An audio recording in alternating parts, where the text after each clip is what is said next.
Batman, o Cavaleiro Branco. Essa aqui é uma HQ que faz parte do selo DC Black Label, ou seja, é completamente fora de qualquer cronologia da DC, e que é escrita e desenhada pelo Sean Murphy, um artista que eu gosto muito dos traços dele, eu acho muito característicos, assim, com muita personalidade a forma como ele desenha. Você olha os traços dele e você tipo, vê que é o cara que está desenhando e sabe aquele autor que tem traços carismáticos que você reconhece bem e que tem o estilo próprio dele e consegue usar esse estilo muito bem. É o que eu penso do Sean Murphy. E auxiliando ele temos Matt Hollingsworth nas cores, que eu diria que é meu colorista favorito e que fez um ótimo trabalho aqui com o Sean Murphy. Realmente o desenho do Sean Murphy com as cores do Matt Hollingsworth criam panoramas muito bonitos e com um tom que eu acho muito apropriado para essa história. Mas afinal, qual é essa história? Eu acho que muita gente já sabe sobre o que se trata essa HQ. Ela é sobre é uma minissérie, né, como eu falei, de 8 edições, chamado Batman Cavaleiro Branco, em que o Cavaleiro Branco não se trata do Batman, que todo mundo sabe é o Cavaleiro Negro. O Cavaleiro Branco veio a ser o maior inimigo do Cruzado de Capa, que é o Coringa. A proposta dessa história, a definição dessa história, assim, a premissa dela, é que o Coringa meio que se curou da loucura, e ele decidiu contrastar com o Batman. Se o Batman causa todas aquelas situações que causam destruição na cidade, violência e tudo mais, o Coringa vai condenar tudo isso, vai ser um personagem que vai condenar essas coisas, e ele se mostra Jack Napier, como ele quer ser chamado, um cara muito inteligente e astuto, que inicialmente usa essa condição dele não pra... Ele não, tipo, deixou de ser o Coringa, agora eu sou um cara bom, eu vou ajudar Gotham. Ele começa os planos dele, as coisas dele, por vingança. Porque o pessoal ele foi humilhado pelo Batman, todas as coisas que ele sofreu com o Batman, ele foi desprezado depois que foi curado, que ele acabou curado, disseram que ele estava mentindo, que tudo mais. E aí ele meio que vai cria um plano inicialmente para superar o Batman. Ele não quer matar o Batman, ele quer superar, dizer assim, ó, eu sou mais foda que você, tá vendo o que eu consigo fazer quando eu não tô no modo Coringa? E mostrar não só pro Batman, como para todo mundo da cidade. E enquanto ele vai fazendo isso, ele acaba meio que mudando de objetivos e começa realmente, enquanto ele inicialmente estava fazendo política e fazendo discursos por dentro desse plano de mostrar pro Batman quem era melhor, ele acaba abraçando isso e realmente vindo a querer fazer o melhor para Gotham. E o melhor para Gotham, no ponto de vista dele e de muitas pessoas, por causa de algumas coisas que estavam acontecendo, o Batman não estava se encaixando muito bem nisso. E eu acho que muita gente tem treta com essa revista porque parte da ideia de que está mostrando o Batman como vilão e o Coringa como herói. Mas não é exatamente isso que acontece aqui. A revista não coloca o Batman como um vilão. Só que o que acontece? Se a premissa para o Coringa é que ele está se curando, a premissa para o Batman é que o Alfred está em estado terminal. E o Alfred está para morrer.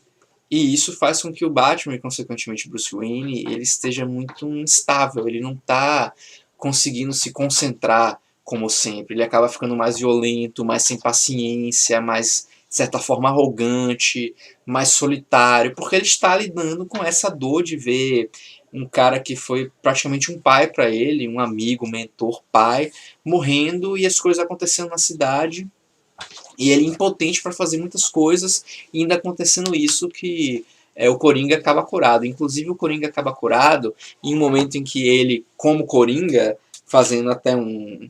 Não é nem o Coringa assassino psicopata que a gente vê em muitas edições, mas o Coringa palhaço do crime, que pode ser bastante violento, mas não é aquele Coringa que tira o próprio rosto. Ele, nessa meio que correndo pela cidade, fazendo um monte de estripulias, ele acaba parando com o Batman num prédio que estava meio que desativado e que antes era um lugar que tem vários remédios psiquiátricos armazenados. O gato querendo entrar no quarto. Mas se a gente trouxe, vai aparecer no vídeo, tá, Chico? Bora. Bora aparecer no vídeo, sim. E aí o Batman pega esses remédios psiquiátricos e espancando o Coringa, que não sei o que. O Coringa meio que provoca o Batman, você não quer me ver curado, vou mostrar que eu sou melhor que você e tudo mais, e o Batman vai lá e pega um monte desses remédios e soca a goela abaixo do Coringa enquanto está sendo filmado por pessoas, e isso choca muita gente, esse tratamento. E inclusive a base que o Coringa usa para começar a campanha anti-Batman, na fase que ele só estava querendo se vingar, mostrar que ele pode. E eu achei interessante como foi feito, porque assim, o Shyamalan, ele pega aquelas coisas aquelas críticas que o pessoal faz na internet, que eu acho até um pouco, como posso dizer, não é exatamente infundadas, porque o Batman não deixa de ser um cara violento que bate em criminoso, mas é que meio que esquece o universo do Batman, a construção de que por que isso acontece, de por que os métodos do Batman, que normalmente não são tão excessivos como o pessoal faz, tirando em algumas histórias pontuais. Por exemplo, o pessoal diz, Batman como é que quebra todos os ossos do cara porque ele roubou um pão. Não, o Batman não faz isso, é um exagero grandíssimo. E o Batman é violento sim, com capangas de mafiosos, com capangas de super vilão, e muitas vezes com esses super vilões, mas é porque, tipo, no universo dos super-heróis, um super vilão pode destruir uma cidade inteira com um apertar de um botão, literalmente. Inclusive é quase o que acontece aqui. Então acaba que o agir do Batman é fundamentado nisso, que vão ter umas pessoas que podem aniquilar uma cidade inteira brincando.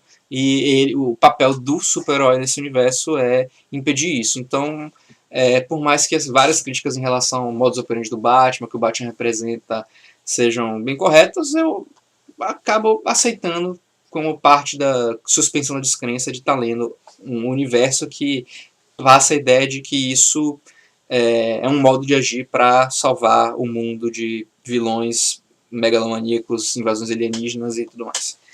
Mas enfim. E o Coringa, ele coloca algumas coisas. Aí, ó, tá vendo a violência do Batman? O Batman só é um cara que quer espancar as pessoas. O Batman causa destruição na cidade. É, como é? O Batman recebi aqui uma mensagem de trabalho, eu me distraí. O Batman causa destruição na cidade, o Coringa começa usando esses argumentos, e enquanto vai começando essa cruzada contra o Batman, uma busca por vingança, e o Batman vai ficando cada vez mais errático por causa de toda a situação que ele está passando. O que eu acho ok, o Batman é humano, a galera tenta, muitos fãs do Batman tentam pensar, não, o Batman é fodão, o Batman imune a tudo, mas não, eu gosto dessa ideia de um Batman que em momentos vai ser mais instável, vai ser vulnerável por causa de tudo que ele precisa lidar, tudo que ele se força a lidar. E eu acho que esses momentos dele acabar estando mais errático e reforçar o que o Coringa está dizendo e acabar fazendo vários aliados deles verem que há fundamento no que o Coringa está dizendo e pensar, o Batman, seu método agora não é o que a gente precisa, o Batman faz uma merda porque eu sou Batman, e aí o cara tenta, tipo, aprender ele, tipo, parado, Batman, você não pode fazer isso, o Jim Gordon chega a fazer isso. Então eu acho muito ok, eu acho muito válido para a proposta.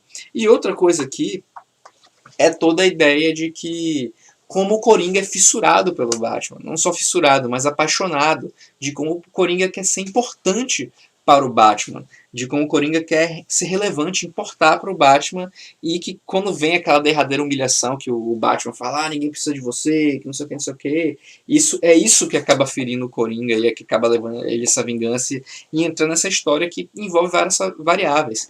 A instabilidade do Batman, a instabilidade do Coringa, que apesar dele estar querendo contrastar o Batman e fazer coisas certas, ele ainda carrega uma estabilidade dentro dele, porque o Jack Napier ainda tem um Coringa dentro dele, e o Coringa quer se libertar. E envolve a Arlequina, não só uma, mas duas Arlequinas, numa situação que eu achei até interessante, bem condizente com o personagem do Coringa, meio que tenta redimir a relação abusiva que o Coringa tem com a Arlequina, porque eu sinceramente não sei o que pensar sobre isso, talvez outras pessoas, mulheres que passaram por, que entendem mais a situação de um jeito que eu não entendo hoje em dia, possam saber falar melhor, mas o lance é o seguinte, quando o Jack Napier se cura do Coringa, ele vai até a Harlequina, e diz, olha, eu entendo que eu fiz coisas monstruosas com você esse tempo todo, eu realmente não tinha como fazer isso, eu não era eu mesmo, e como é, eu quero lhe tratar do jeito que você merece, eu quero lhe tratar do jeito que eu quero ser, e a ideia de que ele tá querendo se redimir, que agora ele tá meio que curado daquela questão do Coringa e que quer ter um relacionamento saudável com a Arlequina. E o personagem é sincero quando ele fala isso. Eu não sei como isso pode ser encarado, que problemáticas isso pode ter, mas eu, pessoalmente, lendo no HQ, a situação que estava acontecendo, vendo que o Coringa estava sendo sincero, vendo as situações que são algumas situações que são colocadas, principalmente em todo esse lance das duas Harley. Então, o que quer dizer que quem é a segunda Harley, quem é a primeira, como o Coringa se comportou com as duas, o que está por trás disso.